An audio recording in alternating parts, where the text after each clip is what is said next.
வருஷமா உங்களோட சேர்ந்து பத்திரிகையாளனா இருக்கேன். எனக்கு கேள்வி கேட்க நீங்க கத்து தரீங்களா? நான் கத்து கொடுக்கலங்க, கேள்வி கேளுங்க, மைக் சரி சரி சார், கார்த்திக் சார் நீங்க வாங்க கேளுங்க. இதுக்கு ரிலேட்டட்னா நம்மட்ட கேட்டா நான் தான். இப்போ மைக் அவங்க கேட்க போறாங்க, அவங்க கேட்டு முடிச்சோன்னு கேட்க போறாங்க.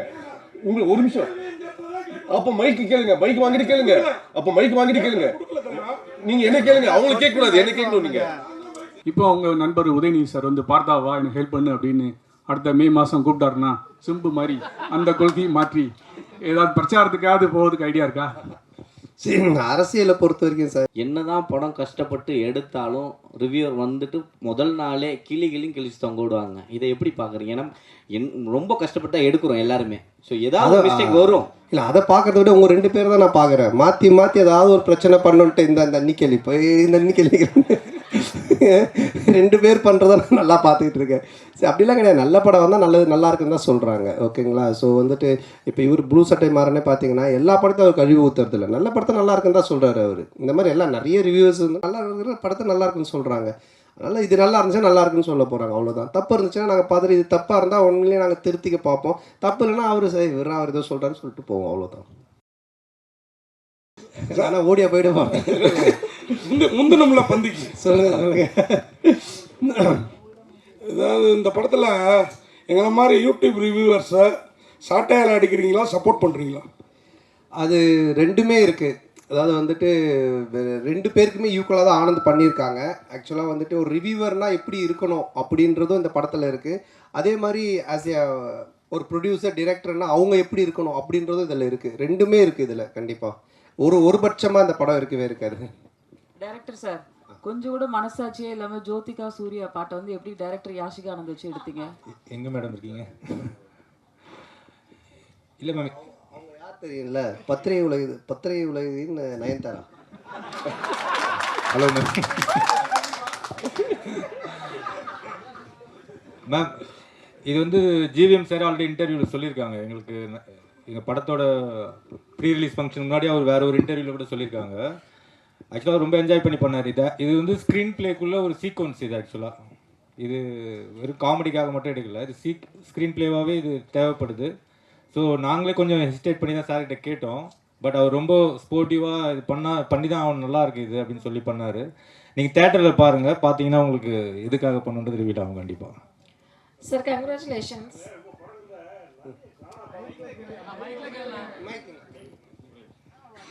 உங்கள் படங்களில் நிறைய கானா பாடல்களுக்கு முக்கியத்துவம் கொடுக்குறீங்க. அதுக்கு என்ன காரணம்? அதுக்கு இந்த ஹீரோக்களில் நீங்கள் ஹீரோவாக ஆகிட்டீங்க, அந்த மாதிரி இந்த இன்ட்ரோடக்ஷன் சாங்ஸு அந்த மாதிரிலாம் நீங்கள் இம்பார்ட்டன்ஸ் கொடுக்காம மெயினாக கானா பாடலுக்கு முக்கியத்துவம் கொடுக்குறதுக்கு என்ன காரணம்? இல்லை, தம்பி டைரக்டரும் அதுக்கு ஒரு முக்கிய காரணம். இவர் வந்து ராயபுரம், ஆனால் சொந்த ஊர் திருநெல்வேலி. அதனால தான் பைல்வான் ரங்கநாதன் நடிக்க வச்சிருக்கான் படத்தில், அவங்க ஊருக்காரங்க அப்படின்னு சொல்லிட்டு. ஸோ அது மாதிரி அவங்க ராயபுரம். ஸோ இதுக்கு முன்னாடி நான் பண்ண கானா படம் பார்த்தீங்கன்னா ஜான்சன், அவன் வந்துட்டு வியாசார்பாடி. ஸோ இவங்க எல்லாருமே இன்புட்ஸ் கொடுக்கறதா, என்னோட இன்புட்ஸும் கிடையாது. ஸோ அவங்க என்ன சொல்கிறாங்களோ அதை நம்ம கேட்டு பண்ணுறது தானே. அந்த பாரிஸ் அதுதான் அதிலோட ஃபுல்லாக கானா படம். ஆமாம், அந்த டேரக்டர் வந்துட்டு வியாசார்பாடி. ஸோ இவர் ராயபுரம். இன்னும் நான் வந்துட்டு இது மின்ட்டு தாண்டவே இல்லை. சந்தானம் சார், ஒரு நிமிஷம். மணி சார், எப்போதுமே எல்லாருமே நிறைய வசூல் வரணும், திருப்பதியில் போய் வந்து நம்ம வந்து சாமி கும்பிடணும் அப்படிம்பாங்க. இந்த படத்தில் நீங்கள் திருப்பதி கோவிந்தாவை கிண்டல் பண்ணியிருக்கீங்கன்னு சேலத்தில் வந்து நிறைய வக்கீல்கள் வந்து புகார் கொடுத்துருக்காங்க. அந்த கோவிந்தா பாட்டு வந்து உண்மையிலேயே கடவுளை கிண்டல் பண்ணியிருக்குதா? அவங்களுக்கு என்ன பதில்? அதானே, இல்லை அது வந்து கிண்டல் கிடையாது. அதாவது நிறைய பேர் நிறைய விஷயங்கள் சொல்லுவாங்க. ஓகேங்களா? இப்போ பார்க்குறவங்க எல்லாரும் அவங்களோட சஜஷன் சொல்லுவாங்க, இது சரியில்லை, அது மாற்றணும், இது பண்ணணுன்ட்டு. பட் அது எல்லாத்தையும் நம்ம எடுத்துக்க முடியாது, அப்படி வாழவும் முடியாது. கோர்ட் என்ன சொல்லுது, அப்புறம் சென்சார் சர்டிஃபிகேட், அவங்க சில ரூல்ஸ் அண்ட் ரெகுலேஷன்ஸ் வச்சுருக்காங்க. அவங்க சொல்கிறது மட்டும்தான் தமிழ் சினிமாவில் பண்ண முடியும். ஒரு கோர்ட்டு சொல்கிறதா நம்ம செய்ய முடியும். போகிறவங்க வரவங்க சொல்கிறதெல்லாம் நம்ம கேட்டு எதுவும் செய்ய முடியாது. ஆமாம், சென்சாரில் வந்து அவங்க பார்த்துட்டு என்ன கரெக்ஷனாக சொல்லியிருக்காங்க, அதையும் நாங்கள் பண்ணியிருக்கோம். ஸோ அதனால் கரெக்டான ஒரு விஷயம்னா அது ஒன்று சட்டம், கோர்ட், இல்லைன்னா சினிமாவுக்கு சென்சார். இதை தவிர ஒரு போகிறவங்க வரவங்களாம் சொல்கிறாங்க, நம்ம என்ன பண்ண முடியும்? அது அவங்களுடைய கருத்து. சந்தானம். ஆமாம், அதில் நீங்கள் இப்போ பார்த்தீங்க அந்த பாட்டில் வந்துட்டு அந்த பாட்டு வரும், நடுவில் இவனோட கேரக்டரை பற்றி வரும். ஆனால் இதுக்கும் அந்த பாட்டுக்கும் சம்மந்தம் இருக்காது. இப்போ நம்ம பெருமாளை பற்றியோ இல்லை கோவிந்தாவை பற்றியோ நம்ம கிண்டலாக பண்ணி தான் சொல்லலாம். அது எனக்கு வந்து நான் வந்து திருப்பதிக்கு போய் இப்போ இந்த ரிலீஸ் பண்ணி கூட நாங்கள் போகிறோம். நாங்கள் வந்து வருஷம் எல்லா படத்துக்குமே நானும் ஆனந்தும் கீழே இருந்து மேலே நடந்தே போவோம். இப்போ இந்த தடவையும் போகிறோம். நான் பெருமாளுடைய பக்தர், எனக்கு பெருமாள் ரிலீஸ் பண்ணி நான் போய் வேண்டிப்பேன். அவருடைய பாட்டு ஃபஸ்ட்டு வரணுன்றது என்னுடைய ஒரு ஆசையாக இருந்துச்சு. அதை தான் நம்ம வச்சுருக்கோமே தவிர, ரெண்டாவது உங்களுக்கு தெரியும் நான் வந்துட்டு கடவுள் நம்பிக்கை உடையவன். இன்றைக்கி டிஷர்ட் கருப்பு போட்டுக்கிறனால கேட்குறீங்களா? ஸோ அதனால் நான் வந்து கடவுளை கிண்டல் பண்ணியோ கடவுள் இது பண்ணலாம் இது பண்ணவே மாட்டேன். அது உங்கள் எல்லாருக்குமே தெரிஞ்ச விஷயம். அதனால் அது வந்து என்னுடைய மன திருப்திக்காக வச்சது. அதுவும் சரியான முறையில் இருக்குது.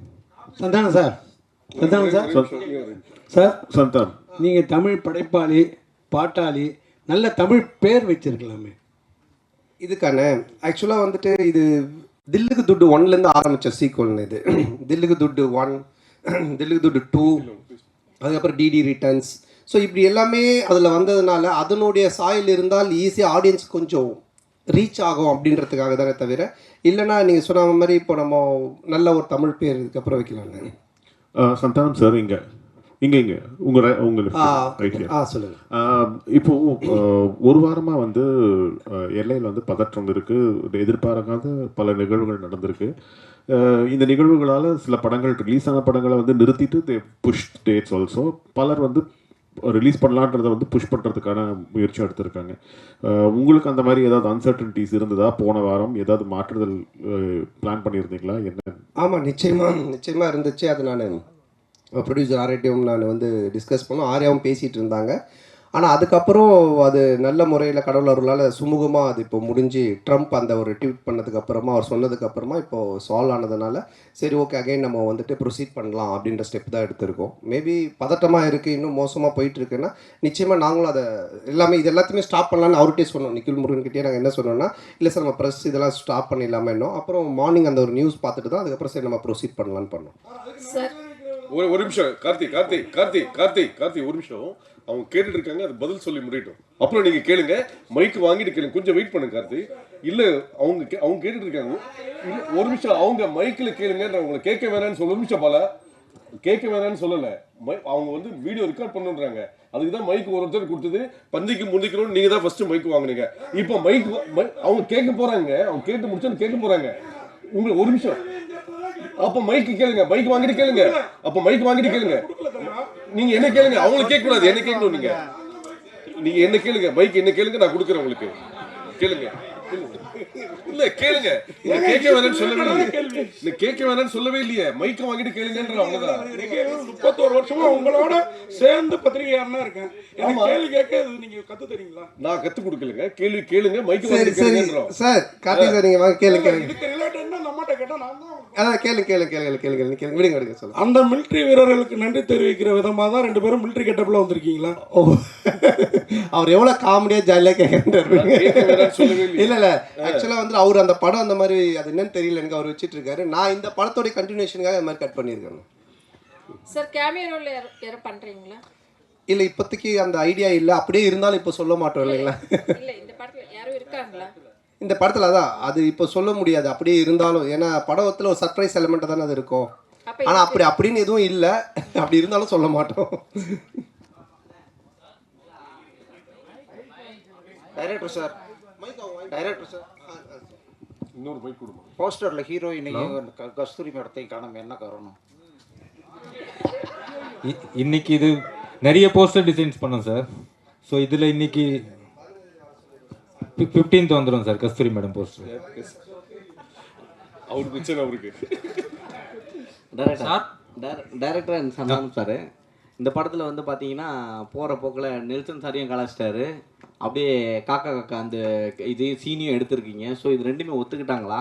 அதே போல் இந்த படம் முடிஞ்ச உடனே சந்தானம் சார் இந்த படத்துக்கு ரிவ்யூ பண்ணுவாரா? கண்டிப்பாக அவரே படத்தில் ரிவ்யூ வருதானே. இது யாரையும் கலாச்சி பண்ணல. இது ஒரு ஃபேண்டசி வேர்ல்டுக்குள்ளே ஒரு கிங்ஸ்லியாகவே இருக்கார். ஸோ அதை சொல்கிறதுக்கு ஒரே ஒரு பாயிண்ட்டு அவர் டைரக்டர் நெல்சன் தான். ஸோ அதனால தான் அதை மாதிரி ஒரு டைலாக் பண்ணோம். இல்லை அதுலேயே சொல்லியிருப்பாரு, டேய் நீ நெல்சன் படத்தை ப்ராடக்டரா, நெல்சன் ஒரே மாதிரி கொண்டு போவாரா, நீ ஏன்டா மாத்திர அப்படின்ற மாதிரி ஒரு இதை போட்டிருப்பாரு. அதனால தான் கேட்டோம். நெல்சன் எதுவும் இது அப்ஜெக்ஷன் தெரிவிக்கலையா? இல்லை இப்போ என்னென்னா ஒரு டேரக்டருக்குன்னு ஒரு ஸ்டைல் இருக்குது ஓகேங்களா. இப்போ வந்துட்டு இவர் படம்னா இந்த மாதிரி இருக்கும் அப்படின்ட்டு. ஸோ ஆனந்த் படம் அப்படின்னாலே நிறைய கொஞ்சம் கிண்டல், அந்த ஒரு சட்டையர் அந்த ஸ்பூஃப் இருக்கும். சில படத்தோடைய ரெஃபரன்ஸை வச்சு அவர் கிண்டல் அடிப்பார். அப்புறம் சில பேருடைய கேரக்டர்ஸ் வச்சு பண்ணுவார்.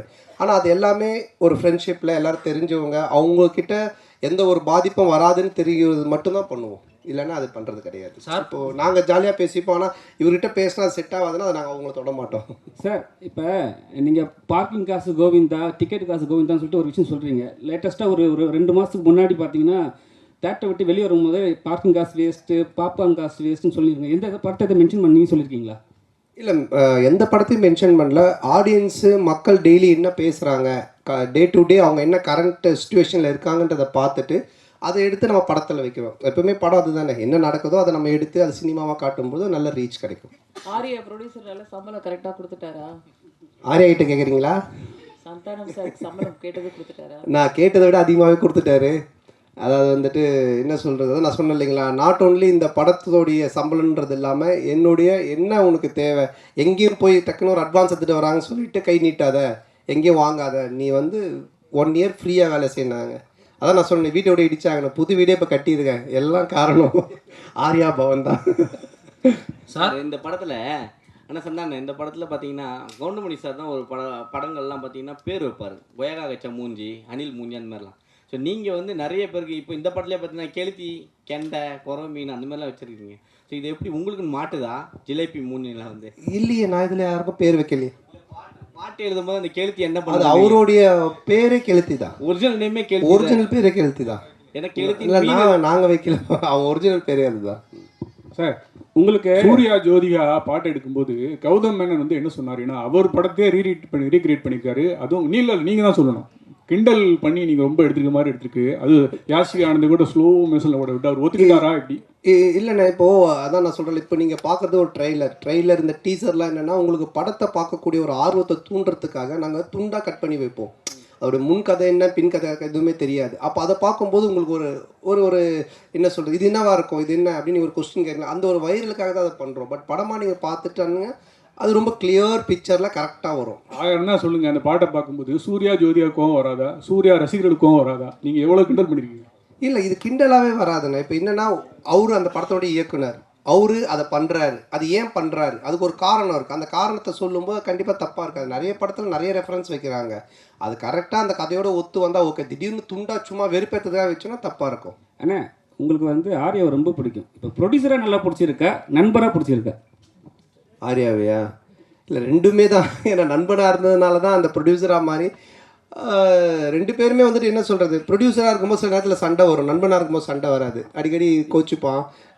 அது மாதிரி வந்துட்டு இது நான் சொன்ன இது மாதிரி பண்ணவே இல்லை, இது பாரு இப்படி ஆயிடுச்சுன்னு. ஃபஸ்ட் டே ஷூட்டிங்கே கால் பண்ணி நான் வந்து உனக்கு காமெடி சூப்பர் ஸ்டார் நான் சும்மா தான் பேர் வச்சேன், நீ நிஜமாலே பண்ணிகிட்டு இருக்க அப்படின்னா. ஏன் என்னென்ன வேட்டையின் ஷூட்டிங்கில் எவ்வளோ செலவு தெரியுமா அப்படின்னா, தெரியாது மச்சான் இவ்வளோ செலவு அப்படின்னா. நம்ம ஷூட்டிங்கில் எவ்வளோ செலவு தெரியுமா, எவ்வளோன்னா அதே செலவு, அதே 200 பேர், அதே இது.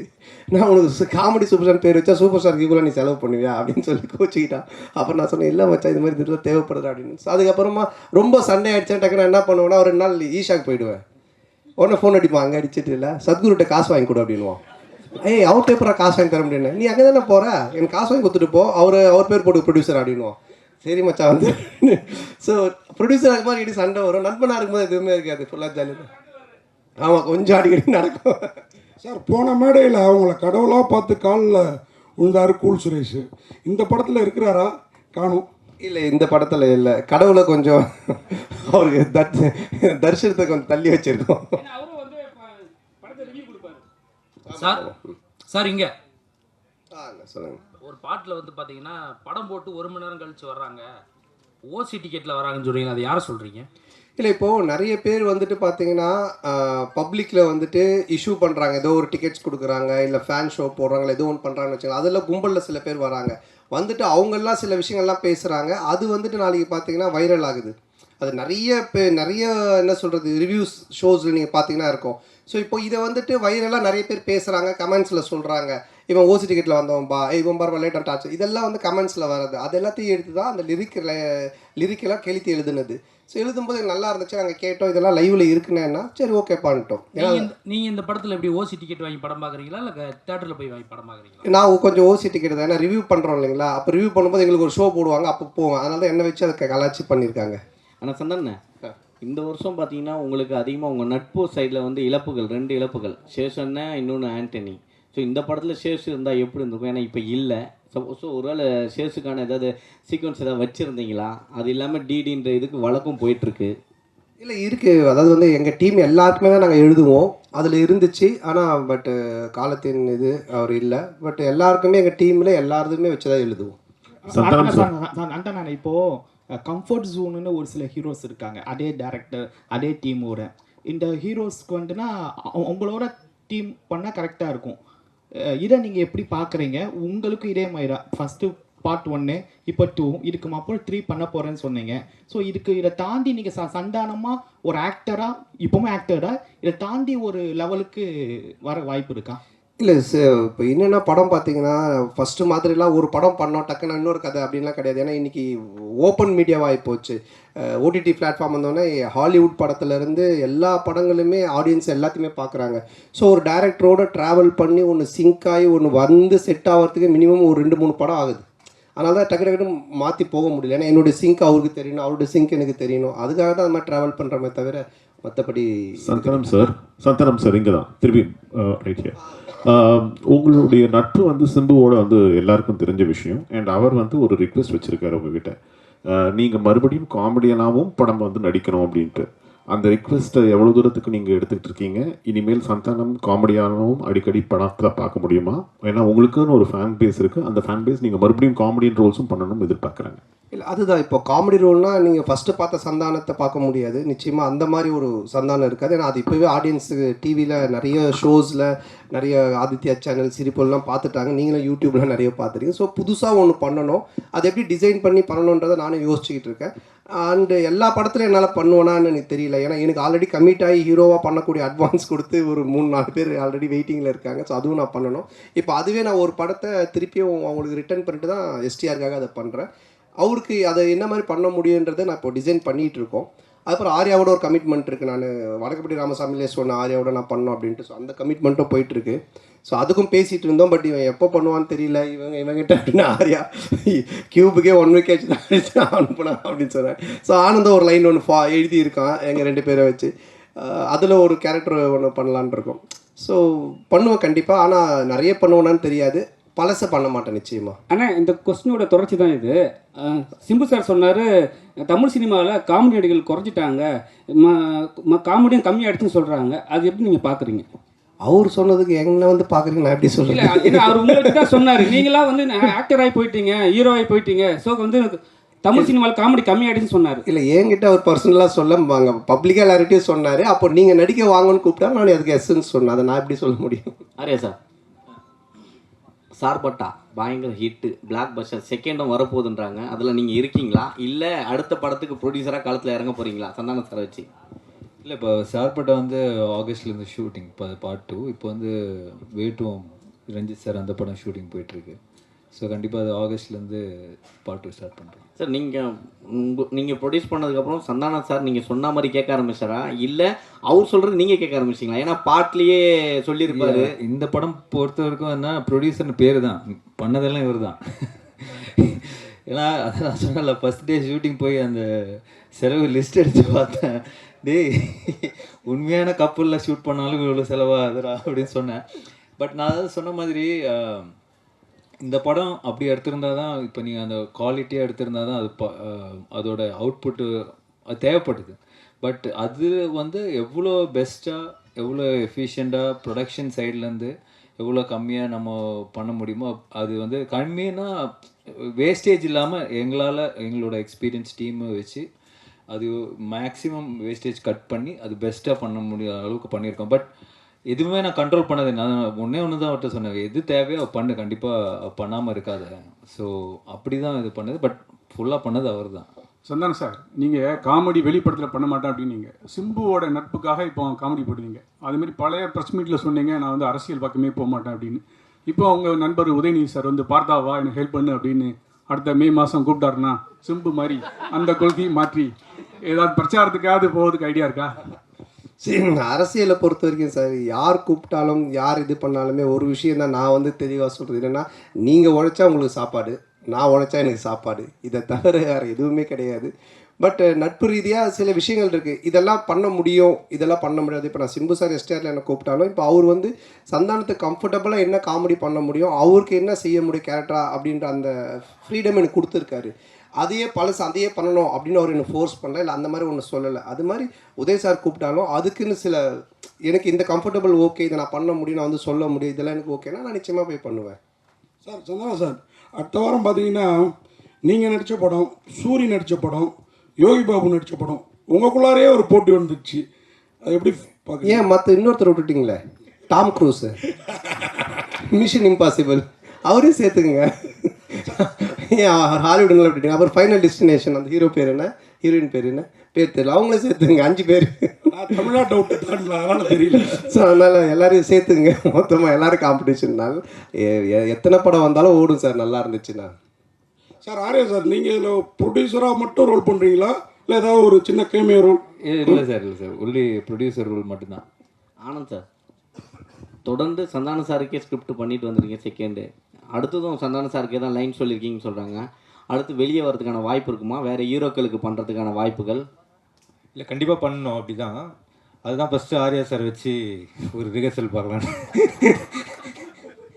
இல்லை ஆர்யா சாருக்கு சொன்னாங்க முன்னாடியே லைன் இருந்தால் சொல்லு, ரெடி பண்ணி சொல்லு அப்படின்னாங்க. ஸோ கண்டிப்பாக இது முடிஞ்சோன்னே அடுத்து சாருக்கு தான்.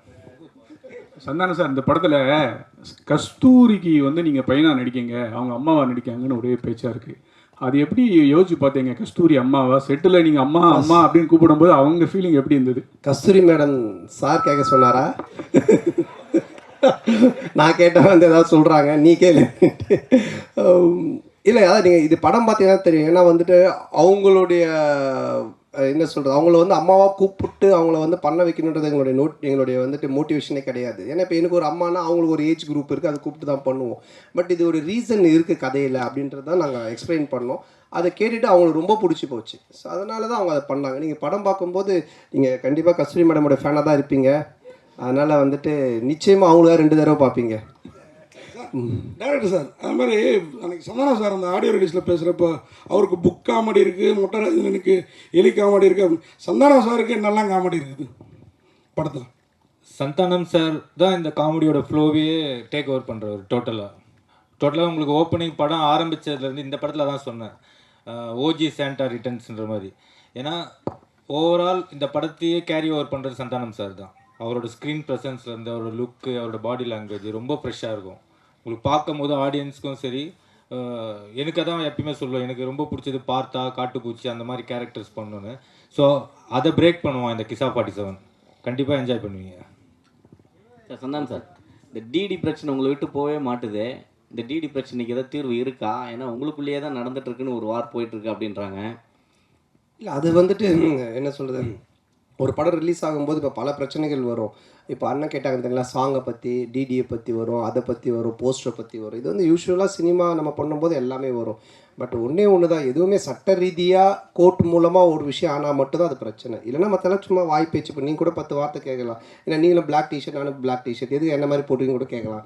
பார்த்தீங்களா, கைட்டிட்டு வெறும் உடம்புடைய போக முடியும் நீங்கள் வீட்டுக்கு. ஸோ அந்த மாதிரி தான் அது சட்ட ரீதியாக என்னவோ அது பதில் தான் ஆன்சர் சொல்ல முடியும். நன்றி, ரொம்ப நன்றி. படத்தை வந்து பாருங்கள், தொடர்ந்து சப்போர்ட் பண்ணியிருக்கீங்க. இந்த படத்தையும் கொஞ்சம் ஆஃப் பண்ணிட்டீங்களா இருக்கா இதெல்லாம்? கொஞ்சம் படத்தை சப்போர்ட் பண்ணுங்கள். நன்றி, தேங்க்யூ.